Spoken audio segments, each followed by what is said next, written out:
2022 പുറത്തിറങ്ങിയ ചലച്ചിത്രം the royal ട്രീറ്റ്മെന്റിന്റെ കഥയാണ് സിനിമാ കഥയിലൂടെ ഇന്ന് നിങ്ങൾ കേൾക്കാനായി പോകുന്നത്. കഥയെ ആരംഭിക്കുന്നത് ഇസബെല്ല എന്ന പെൺകുട്ടിയെ പരിചയപ്പെടുത്തിക്കൊണ്ടാണ്. ഇസബെല്ല ഒരു സെലൂണിൽ ഹെയർ ഡ്രസ്സറായി ജോലി നോക്കുന്നു. ന്യൂയോർക്ക് സിറ്റിയിലെ തന്നെ അറിയപ്പെടുന്ന ഒരു സെലൂണിലാണ് ഇസബെല്ല ജോലി നോക്കുന്നത്.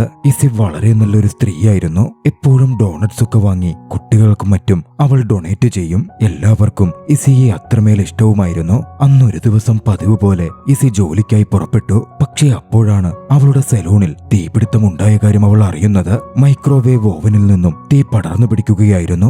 ഇസി അങ്ങോട്ടേക്ക് പാഞ്ഞെത്തി. സെലൂണിൽ വലിയ നാശനഷ്ടം തന്നെ സംഭവിച്ചിരുന്നു. ഇസി വേഗത്തിൽ ചെന്ന് തീയെടുത്തി. അധികം വൈകാതെ സെലൂണിലേക്ക് വിവരമറിഞ്ഞ് ലാൻഡ്ലോഡിന്റെ അസിസ്റ്റന്റ് ഡഫ് എന്ന വ്യക്തി കടന്നു വന്നു. ഇസിയുടെ കടയിലെ എംപ്ലോയീസ് കാരണമാണ് ഫയർ സംഭവിച്ചതെന്നും നഷ്ടപരിഹാരം തരണം എന്നും അയാൾ ആവശ്യപ്പെട്ടു. ഇസിക്ക് മുമ്പിൽ മറ്റു വഴികളുണ്ടായിരുന്നില്ല.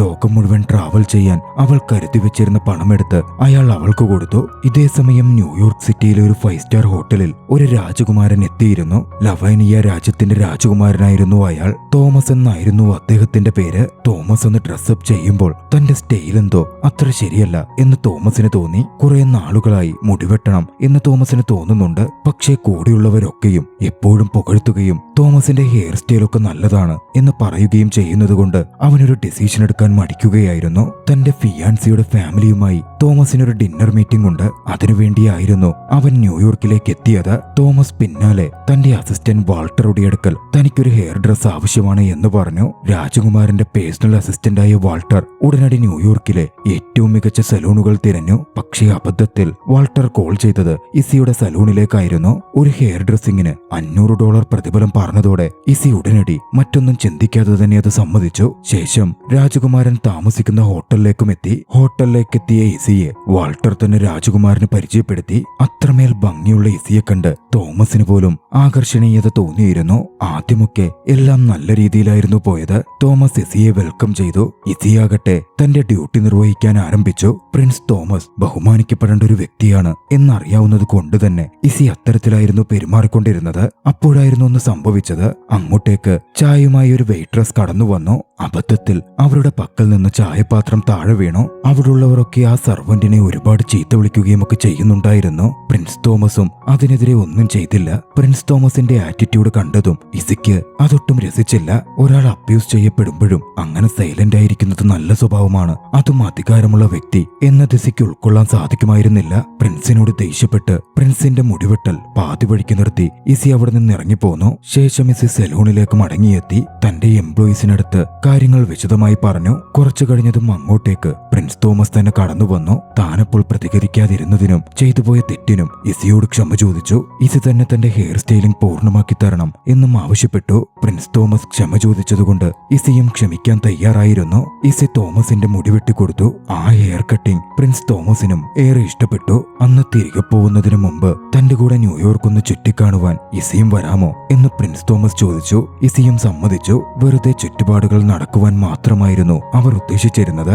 ഇരുവരും സംസാരിച്ചുകൊണ്ട് പുറത്തിറങ്ങി നടക്കാൻ തുടങ്ങി. ഇസിയുടെ ആറ്റിറ്റ്യൂഡും സംസാരവും തമാശകളും ഒക്കെ പ്രിൻസ് തോമസിന് ഏറെ ഇഷ്ടപ്പെട്ടിരുന്നു. അവർ തമ്മിൽ വളരെ പെട്ടെന്നടുത്തു. ഒടുവിൽ ഇസിയോട് യാത്ര പറഞ്ഞ് തന്റെ കാറിൽ പ്രിൻസ് തോമസ് അവിടെ നിന്ന് പോയി. അടുത്ത ദിവസം പ്രിൻസ് തോമസ് ക്ഷണിക്കപ്പെട്ടിരുന്ന പോലെ തന്റെ ഫിയാൻസി ലോറന്റെ വീട്ടിലേക്ക് എത്തി. യാഥാർത്ഥ്യത്തിൽ ലോറനും പ്രിൻസും തമ്മിൽ പ്രണയമോ സ്നേഹ താല്പര്യമോ ഒന്നുമില്ല. അവരുടെ പാരന്റ്സ് തമ്മിൽ വിവാഹം ഉറപ്പിക്കുകയും ഇരുവരും തമ്മിൽ പരിചയപ്പെട്ട് വിവാഹത്തിനങ്ങ് സമ്മതിക്കുകയുമായിരുന്നു. ബിസിനസ് കാര്യങ്ങളിൽ അതീവ താല്പര്യമുള്ള ലോറന് അപ്പോൾ യഥാർത്ഥത്തിൽ വിവാഹത്തിന് ഇഷ്ടമില്ലെങ്കിലും പാരന്റ്സിന്റെ നിർബന്ധം കൊണ്ട് അവൾ അതിന് സമ്മതിച്ചതായിരുന്നു. പ്രിൻസ് തോമസിന്റെ കാര്യവും വിഭിന്നമല്ല. പാരന്റ്സിന്റെ നിർബന്ധമായിരുന്നു അവനും വിവാഹത്തിന് സമ്മതിക്കാൻ കാരണം. അന്ന് അവിടെ വെച്ച് വെഡ്ഡിങ്ങിനുള്ള മേക്കപ്പ് ആർട്ടിസ്റ്റിനെ പറ്റി ലോറന്റെ അമ്മ സംസാരിക്കുകയായിരുന്നു. തിരഞ്ഞിട്ടും നല്ല ആരെയും കിട്ടുന്നില്ലല്ലോ എന്നവർ പറഞ്ഞിരിക്കെ അവിടുണ്ടായിരുന്ന വാൾട്ടർ ഇസിയെ റെക്കമെൻഡ് ചെയ്തു.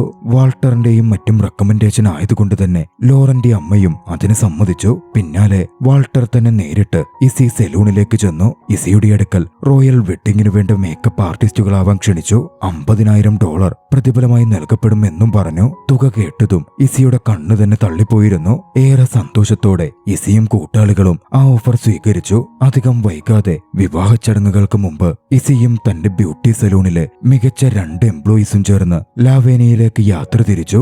അത്രമേൽ മനോഹരമായ ഭൂപ്രകൃതിയുള്ള ഒരു രാജ്യമായിരുന്നു അത്. അവിടുത്തെ കൊട്ടാരങ്ങളും ഭൂപ്രകൃതിയുടെ ഭംഗിയും മറ്റും ഇസിയും കൂട്ടുകാരും സന്തോഷത്തോടെ നോക്കിക്കണ്ടു. റോയൽ പാലസിലെത്തിയ അവരെ വാൾട്ടർ സ്വീകരിച്ചു. എംപ്ലോയീസിന് സെപ്പറേറ്റും ഇസിക്ക് വിശാലമായ മറ്റൊരു മുറിയുമായിരുന്നു ഒരുക്കപ്പെട്ടിരുന്നത്. പ്രിൻസ് തോമസിന്റെ പ്രത്യേക നിർദ്ദേശപ്രകാരമാണ് ഇസിക്ക് ആ മുറി ഒരുക്കിയതെന്നും ഇസിയെ അതിഥിയായി ട്രീറ്റ് ചെയ്യാനാണ് ഉത്തരവിട്ടിരിക്കുന്നതെന്നും വാൾട്ടർ പറഞ്ഞു. അടുത്ത ദിവസം പാലസിലെ ബട്ട്ലർ ഇസിയെയും അസിസ്റ്റന്റ്സിനെയും കാണുവാനെത്തി. റോയൽ വെഡിങ്ങിന് മേക്കപ്പ് ആർട്ടിസ്റ്റുകളായി അവരെ നിയോഗിക്കുന്നതിന് മുമ്പ് ഒരു ട്രയൽ നടത്തി നോക്കണം എന്നവർ ആവശ്യപ്പെട്ടു. അവിടുത്തെ മെയ്ഡുകളിൽ ആദ്യഘട്ട ട്രയൽ നടത്താനായിരുന്നു ഉത്തരവിട്ടത്. ഇസിയും കൊളീഗ്സും ചേർന്ന് ട്രയൽ മേക്കപ്പ് നടത്തി. പക്ഷേ ഇസിക്ക് മാത്രമായിരുന്നു അതിൽ പാസ് ലഭിച്ചത്. ഇസിയുടെ കൊളീഗ്സിന്റെ മേക്കപ്പ് അത്ര ശരിയായില്ലെന്നും അവർക്ക് ട്രെയിനിങ് വേണം എന്നുമായിരുന്നു ബട്ട്ലർ വ്യക്തമാക്കിയത്. കൊട്ടാരത്തിലെ തന്നെ മികച്ച സംഘം അവർക്ക് ട്രെയിനിങ് കൊടുക്കും. ട്രെയിനിങ്ങും മറ്റും ഇല്ലാത്തതുകൊണ്ടും കൊട്ടാരത്തിൽ തന്നെ തുടർന്ന് ബോറടിച്ചതുകൊണ്ടും ഇസി പുറത്തിറങ്ങി കറങ്ങാൻ തീരുമാനിച്ചു. ലവേനിയയുടെ ഭംഗിയൊക്കെ കണ്ട് അവൾ തെരുവുകളിലൂടെ കറങ്ങി നടന്നു. പോകുന്ന വഴിയിൽ ഒറ്റപ്പെട്ട ഒരു ഗ്രാമത്തിലേക്കും അവൾ എത്തിച്ചേർന്നു. അതുവരെ കണ്ടതുപോലെ ആയിരുന്നില്ല ആ ഗ്രാമം. ദാരിദ്ര്യം നിറഞ്ഞു നിൽക്കുന്ന പോലെ അവിടം കാണപ്പെട്ടു. കളർഫുള്ളായ ഒരു ആംബിയൻസി ആയിരുന്നില്ല അവിടെ ഉണ്ടായിരുന്നത്. ഇസി എംപ്ലോയീസിനൊക്കെ ഡോണറ്റ്സ് വിതരണം ചെയ്തുകൊണ്ടിരിക്കെ അങ്ങോട്ടേക്ക് പ്രിൻസ് തോമസും ലോറനും കാറിൽ വന്നു. ഇസിയെ കണ്ട് തോമസ് കാർ നിർത്തിച്ചു. ലോറന് ഇസിയെ പരിചയപ്പെടുത്തി. ഇസിയുടെ കൈൻഡ്നെസ്സും cheerfulnessഉം ഒക്കെ കണ്ട് തോമസും എന്തിനേറെ ലോറന് പോലും ഇസിയെ പെട്ടെന്ന് ഇഷ്ടപ്പെട്ടിരുന്നു. അന്ന് വൈകുന്നേരം വാൾട്ടർ തോമസിന്റെ മുമ്പിലെത്തി. ഇസി തനിച്ച് പുറത്തു പോകുന്നത് താൻ കണ്ടു എന്ന് വാൾട്ടർ തോമസിനെ അറിയിച്ചു. ഉടനടി പ്രിൻസ് തോമസ് വസ്ത്രം മാറി സാധാരണക്കാരന്റെ വസ്ത്രം ധരിച്ച് ഇസിയുടെ അടുത്തേക്കെത്തി. താനും ഇസിയുടെ കൂടെ വരുന്നെന്ന് പറഞ്ഞു.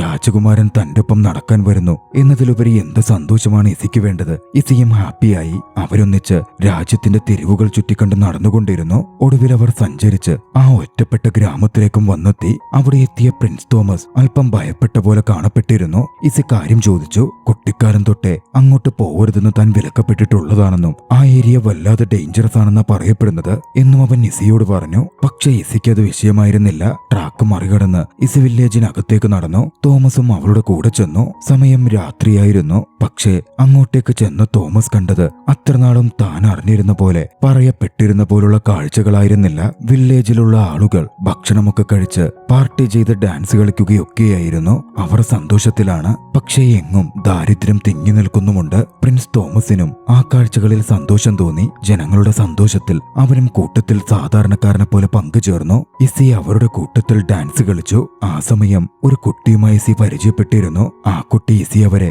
അവരുടെ ഓർഫനേജ് സ്കൂളിലേക്ക് കൊണ്ടുപോയി. പക്ഷേ ആ സ്കൂളിന്റെ അവസ്ഥ അത്ര മോശമായിരുന്നു. കുട്ടികൾക്ക് ഇരിക്കുവാൻ ബെഞ്ചും ഡെസ്കും പോലുമില്ല. കളിസാധനങ്ങളോ മറ്റോ ഇല്ല. ഇസിക്ക് സങ്കടം തോന്നി. ഇത്രയും മനോഹരമായൊരു രാജ്യത്ത് ജനങ്ങളിൽ ഒരു ഭാഗം മാത്രം ഇങ്ങനെ ജീവിക്കുന്നത് എന്താണ് എന്ന് അവൾക്ക് തോന്നി. അവിടെ നിന്ന് പോരുമ്പോൾ ഇസിയും തോമസും ആകാശം നോക്കിക്കിടന്ന് സംസാരിച്ചു. പ്രണയത്തെപ്പറ്റിയായിരുന്നു അവരുടെ സംസാരം വന്നത്. ഇസി പറഞ്ഞു തന്റെ ആദ്യ പ്രണയം തന്റെ അച്ഛൻ തന്നെയാണ്. അവൾ കുട്ടിയായിരുന്ന സമയത്ത് അച്ഛനൊരിക്കൽ ഒരു വെള്ളക്കുതിരയുമായി വന്നു. അവളെ ആ കുതിരമേലിരുത്തി നഗരം ചുറ്റിച്ചു. ഒരു രാജാവ് തന്റെ രാജ്ഞിയെ കൊണ്ടുപോകുന്ന പോലെ തന്റെ ജീവിതത്തിലെ റൊമാൻറ്റിക് മൊമെന്റുകൾ എന്ന് പറഞ്ഞ് പരിശോധിച്ചാൽ തനിക്ക് ഏറ്റവും വലിയ റൊമാൻറ്റിക് മൊമെന്റായി തോന്നുന്നത് അതാണ് എന്നവൾ വ്യക്തമാക്കി. അത് കേട്ടതും തോമസിന് ചെറിയ പുഞ്ചിരി വന്നു. അടുത്ത ദിവസം കൊട്ടാരത്തിൽ ബ്രേക്ക്ഫാസ്റ്റിന്റെ സമയത്ത് തോമസ് അച്ഛനടുക്കൽ റെയിൽ റോഡ് ട്രാക്കിന് അപ്പുറത്തുള്ള വില്ലേജിന്റെ കാര്യത്തെപ്പറ്റി തിരക്കി. എപ്പോഴും ആ വില്ലേജ് ഡേഞ്ചറസ് ആണെന്ന് പറഞ്ഞ് തന്നെ എന്തിനാണ് അവിടെ നിന്നും അകറ്റി നിർത്തിയതെന്നും അവിടെ മാത്രം എന്താണ് ദാരിദ്ര്യത്തിൽ കഴിയുന്നത് എന്നും തോമസ് രാജാവിനെ ചോദ്യം ചെയ്തു. ഗവൺമെന്റ് അഫയേഴ്സിലും കാര്യങ്ങളിലൊന്നും ഇപ്പോൾ നീ ഇടപെടേണ്ടെന്നും അതിനൊക്കെ പല കാര്യങ്ങളും കാണും. നീ ഇപ്പോൾ നിന്റെ വെഡിങ് പ്രിപ്പറേഷന്റെ കാര്യം മാത്രം നോക്കിയാൽ മതി എന്നുമായിരുന്നു രാജാവിന്റെ മറുപടി. തോമസ് വല്ലാതെ ഡിസപ്പോയിന്റഡ് ആയി. അതിനെതിരെ ഫൈറ്റ് ചെയ്യാൻ അവന് സാധിക്കുന്നുണ്ടായിരുന്നില്ല. കുടുംബത്തിന്റെ ഓർഡറുകൾ അംഗീകരിക്കാനേ അവന് കഴിയുമായിരുന്നുള്ളൂ. അന്ന് ഉച്ചതിരിഞ്ഞ് ഇസി പാലസിലെ ഗേറ്റ് കീപ്പറിന്റെ അടുത്തെത്തി ഒരു സഹായം ചോദിച്ചു. പാലസിന്റെ അടുത്തൊക്കെ താമസിക്കുന്ന ധനികരായ ആളുകൾക്ക് അവൾ കുറച്ച് നോട്ടീസ് വിതരണം ചെയ്യാൻ പോവുകയാണ്. ആ പാവം ഗ്രാമത്തിലെ കുട്ടികളെയും അവരുടെ ഓർഫനേജിനെയും ഒക്കെ സഹായിക്കാൻ വേണ്ടി ഡൊണേഷൻസ് കൊടുക്കുവാൻ വേണ്ടിയായിരിക്കും അത്. പക്ഷെ അത് സംഭരിക്കാൻ ഒരു പോയിന്റ് കൊടുക്കണം. കൊടുക്കണം, ഗേറ്റ് ഗാർഡ് പോസ്റ്റ് പോയിന്റ് ആക്കി കൊടുക്കാം എന്നാണ് അവൾ ചിന്തിക്കുന്നത്. അതിന് ഓക്കെയാണോ, സമ്മതിക്കാമോ എന്ന് ചോദിക്കാനാണ് അവൾ ഗാർഡിനടുത്തെത്തിയതും ഗാർഡ് അതിന് സമ്മതിച്ചു. അതോടെ ഈസി തെരുവുകളിൽ നോട്ടീസ് വിതരണം ചെയ്യാനും തുടങ്ങി. മാത്രമല്ല പാലസിലെ കിച്ചൺ സ്റ്റാഫുകളോട് കുറച്ച് നല്ല ഭക്ഷണം ആ കുട്ടികൾക്കാക്കി ഉണ്ടാക്കി തരാമോ എന്നവൾ ചോദിക്കുകയും ചെയ്തു. ഇസിയും കൂട്ടുകാരും അതിൽ ജോയിൻ ചെയ്തു. അവരൊന്നിച്ച് നല്ല ഫുഡും പ്രിപ്പയർ ചെയ്തു. അടുത്ത ദിവസം ഗേറ്റ് പോസ്റ്റിലെത്തിയ ഇസി അതിശയിച്ചു പോയി. ഗേറ്റ് പോസ്റ്റ് നിറച്ചും ഡൊണേഷൻസും ടോയ്സും എല്ലാം ഉണ്ടായിരുന്നു. പിന്നാലെയായിരുന്നു തോമസ് അങ്ങോട്ടേക്ക് വന്നത്. ഒക്കെ കണ്ട് അതിശയിച്ചു നിന്ന തോമസിനോട് ഇസി കാര്യങ്ങളൊക്കെ വിശദീകരിച്ചു. ഇസിയുടെ ആ പ്രവൃത്തികളൊക്കെ കണ്ട് തോമസിന് വലിയ സന്തോഷവും അവളോട് വല്ലാത്തൊരടുപ്പവും തോന്നി. പാലസ് വെയർഹൌസിൽ നിരവധി വസ്തുക്കൾ, അതും മികച്ച വസ്തുക്കൾ ഒഴിവാക്കിയിട്ടിരുന്നു. അത് മുഴുവൻ അങ്ങോട്ടേക്ക് ഡൊണേറ്റ് ചെയ്താലോ എന്ന് തോമസ് ആലോചിച്ചു. വൈകാതെ അതിനുവേണ്ട കാര്യങ്ങളും ചെയ്തു. ഇതേ സമയം പാലസിന്റെ ഒരു ഭാഗത്ത് ലോറൻ വെഡ്ഡിംഗ് ഡ്രസ് ധരിച്ച് ട്രയൽ നോക്കുകയായിരുന്നു. അവിടെ നിന്നും ലോറന്റെ അമ്മ ഇസിയും തോമസും അടുത്തിടപഴകി സംസാരിക്കുന്ന കണ്ടു. അവർ തമ്മിൽ എന്തെങ്കിലും സ്പെഷ്യൽ റിലേഷൻഷിപ്പ് ഉണ്ടോ എന്ന് സംശയിച്ച ലോറന്റെ അമ്മ അവരെ പിന്തുടരാൻ ആരംഭിച്ചു. സാധനങ്ങളൊക്കെ ഒരു ലോറിയിൽ ലോഡ് ചെയ്ത ശേഷം തോമസും ഇസിയും കൂടി ആ വില്ലേജിലേക്ക് പുറപ്പെട്ടു. ശേഷം അവർ ആ ഓർഫനേജിലേക്കും എത്തി. അവിടുള്ള കുട്ടികൾ അവരെ കണ്ട് ഓടി വന്നിരുന്നു. അവർക്കായി അവരൊക്കെയും വിതരണം ചെയ്തു. കുട്ടികളൊക്കെ അത്രമേൽ സന്തോഷിച്ചിരുന്നു. കുട്ടികളുടെ ആ സന്തോഷം തോമസിനെയും ഏറെ സന്തോഷാലുവാക്കി. അത്രയും കാലം ഒരു രാജകുമാരനായി ഇരുന്നിട്ടും ആദ്യമായിട്ടായിരുന്നു അങ്ങനെ ഒരു കുളിർമ നിറഞ്ഞ ഫീലിംഗ് അവന്റെ മനസ്സിന് ലഭിക്കുന്നത്. തോമസും ഇസിയും ഓരോന്ന് പറഞ്ഞ് സംസാരിച്ചു നിന്നു. ഇതെല്ലാം അവരെ പിന്തുടർന്ന് അങ്ങോട്ടേക്ക് എത്തിയിരുന്ന ലോറന്റെ അമ്മ കാണുന്നുണ്ടായിരുന്നു. ഇസി തോമസിനെ തട്ടിയെടുത്തേക്കുമോ എന്നൊരു പേടി തോന്നിയ ലോറന്റെ അമ്മ അവരൊന്നിച്ചുള്ള ഒരു ചിത്രം ക്യാമറയിൽ പകർത്തി. അവരെ അകറ്റുവാൻ പെട്ടെന്ന് എന്തെങ്കിലും ചെയ്യണം എന്നും പദ്ധതിയിട്ടു. അടുത്ത ദിവസം പത്രത്തിൽ വന്ന ആദ്യ പേജിലെ വാർത്ത കണ്ട് രാജാവ് ഞെട്ടിയിരുന്നു. ന്യൂയോർക്കിൽ നിന്നും വന്ന ഇസി എന്ന പെൺകുട്ടി രാജകുമാരനെ വശീകരിച്ച് കൊണ്ടുപോകാൻ നോക്കുന്നു, റോയൽ വെഡ്ഡിംഗ് അലങ്കോലമാക്കാൻ ശ്രമിക്കുന്നു എന്ന തരത്തിലായിരുന്നു വാർത്ത. പിന്നാലെ ലോറന്റെ പാരന്റ്സും രാജാവിന്റെ മുമ്പിലേക്ക് എത്തി.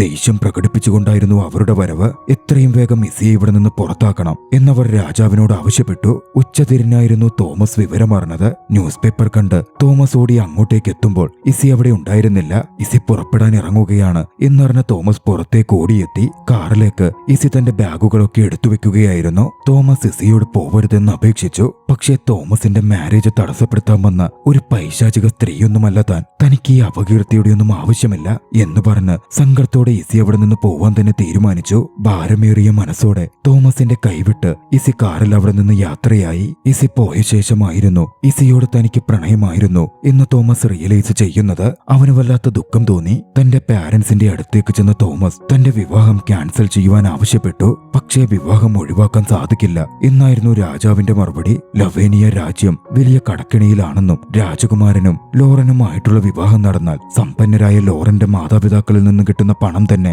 രാജ്യത്തിന്റെ കടബാധ്യത തീർക്കുവാൻ പര്യാപ്തമായവയായിരിക്കും എന്നൊക്കെ രാജാവ് വ്യക്തമാക്കി. ഒരു രാജകുമാരൻ എന്ന നിലയിൽ രാജ്യം സംരക്ഷിക്കേണ്ടത് അവന്റെ ഉത്തരവാദിത്വമാണ് എന്നുള്ള തരത്തിലൊക്കെ രാജാവ് സംസാരിച്ചു. വിവാഹവുമായി മുമ്പോട്ടു പോകുവാൻ അവനുമേൽ വല്ലാത്ത ഫോഴ്സ് വന്നു. അങ്ങനെ തോമസിന്റെയും ലോറന്റെയും വെഡ്ഡിംഗ് ഡേ അടുക്കുകയായിരുന്നു. വിവാഹ ചടങ്ങുകൾക്കായി ഒരുങ്ങുമ്പോൾ തോമസ് വാൾട്ടറുടെ അടുത്ത് ചോദിച്ചു, താൻ പ്രണയിക്കാത്ത ഒരു പെൺകുട്ടിയെ അവളോട് സ്നേഹമൊന്നുമില്ലാതെ ഇങ്ങനെ വിവാഹം കഴിക്കാമോ? അത് ശരിയാണെന്ന് തോന്നുന്നുണ്ടോ? ആ ചോദ്യം കേട്ടതും വാൾട്ടർക്ക് വരെ സങ്കടം തോന്നിയിരുന്നു. കുട്ടിക്കാലം തൊട്ടേ തോമസിന്റെ കൂടെയുള്ള ആളാണ് വാൾട്ടർ. തോമസിനെ നല്ല രീതിയിൽ മനസ്സിലാക്കിയിരുന്ന വ്യക്തി. എപ്പോഴും രാജകുമാരൻ വിഷമിക്കരുത് എന്ന് കരുതി രാജകുമാരനടുക്കൽ അവനെ സന്തോഷിപ്പിക്കാൻ കളവുകൾ പറഞ്ഞിരുന്ന വ്യക്തി. പക്ഷെ അന്ന് വാൾട്ടറിന് നുണ പറയാൻ തോന്നിയില്ല. വാൾട്ടർ തോമസിനോട് നിന്റെ മനസ്സെന്താണോ പറയുന്നത്, എന്താണോ നിന്റെ പ്രണയമായി തോന്നുന്നത്, അതിനെയാണ് ചേസ് ചെയ്യേണ്ടത്. ധൈര്യമായി അതിനുവേണ്ടി പോരാടുക. ഇല്ലെങ്കിൽ ജീവിതത്തിൽ ഒരുപാട് ദുഃഖിക്കേണ്ടി വരും. വാൾട്ടറുടെ ആ സത്യസന്ധമായ വാക്കുകൾ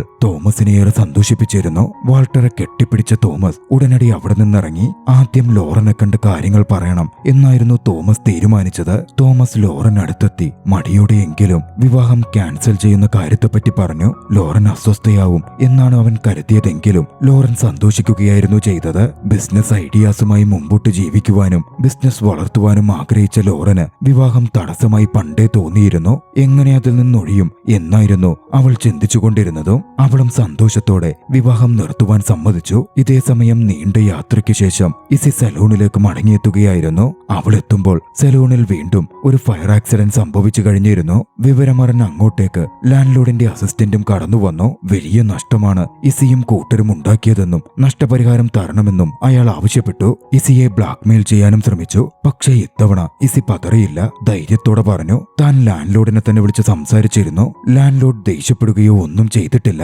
ഇവിടുത്തെ ഷോർട്ട് സർക്യൂട്ടാണ് ഈ ആക്സിഡന്റിനൊക്കെ കാരണം. കഴിഞ്ഞ കൊല്ലം തന്നെ നിങ്ങളോട് ഇവിടുത്തെ വയറൊക്കെ മാറ്റുവാൻ അദ്ദേഹം നിർദ്ദേശിച്ചിരുന്നതാണെന്നാണല്ലോ പറഞ്ഞത്. നിങ്ങളാണ് ഇവിടെ തെറ്റ് പ്രവർത്തിച്ചിരിക്കുന്നത്. അദ്ദേഹം എന്നോട് ക്ഷമ പറയുകയാ ചെയ്ത്. വീണ്ടും വീണ്ടും ഈ പ്രശ്നങ്ങൾ സംഭവിച്ചതിന് നിങ്ങളിപ്പോ എനിക്ക് ഇങ്ങോട്ട് നഷ്ടപരിഹാരം തരണ്ടേ? ഇസി അസിസ്റ്റന്റിനെ ഭീഷണിപ്പെടുത്താൻ തുടങ്ങിയതോടെ അല്പം ഭയപ്പെട്ട് അസിസ്റ്റന്റ് അവിടെ നിന്ന് പോയി. ഇസിയും സെലൂണിലെ തന്റെ ജോലി അവസാനിപ്പിക്കാൻ തീരുമാനിച്ചിരുന്നു. അവിടുള്ള ഒരു ലോക്കൽ കമ്മ്യൂണിറ്റി സെന്ററിൽ നിന്നും ഡയറക്ടർ ആവാമോ എന്ന് ചോദിച്ച് അവൾക്കൊരു ഓഫർ വന്നിരുന്നു. അത് സ്വീകരിക്കാൻ അവൾ തീരുമാനിച്ചു. പിന്നാലെ അന്ന് അവളുടെ അടുത്ത സുഹൃത്തുക്കളും കൊളീഗ്സും ഒക്കെ ഒന്നിച്ച് വീട്ടിലൊരു പാർട്ടി നടത്തി. പാർട്ടിക്കിടയിൽ അല്പം ഫ്രഷ് എയർ ശ്വസിക്കുവാൻ അവൾ വെളിയിലേക്ക് ഇറങ്ങി നിന്നു. നക്ഷത്രങ്ങളെ നോക്കി നിൽക്കെ അങ്ങോട്ടേക്ക് കുതിര കുളമ്പടി ശബ്ദം അടുത്തു വരുന്നത് അവൾ കേട്ടു. അങ്ങോട്ടേക്കൊരു കുതിരപ്പുറത്ത് തോമസ് വന്നതായിരുന്നു അത്. തോമസ് ഇസിയുടെ അടുത്തേക്ക് കയറി ചെന്നു. നടന്ന കാര്യങ്ങൾ അത്രയും അവൻ ഇസിയോട് എക്സ്പ്ലെയിൻ ചെയ്തു. പിന്നാലെ തന്റെ പ്രണയം അവളോട് തുറന്നു പറയുകയുമുണ്ടായി. തോമസിനെ ഇഷ്ടമായിരുന്ന ഇസിക്കും അവന്റെ പ്രണയം സ്വീകരിക്കാൻ അധികം ആലോചിക്കേണ്ടിയിരുന്നില്ല.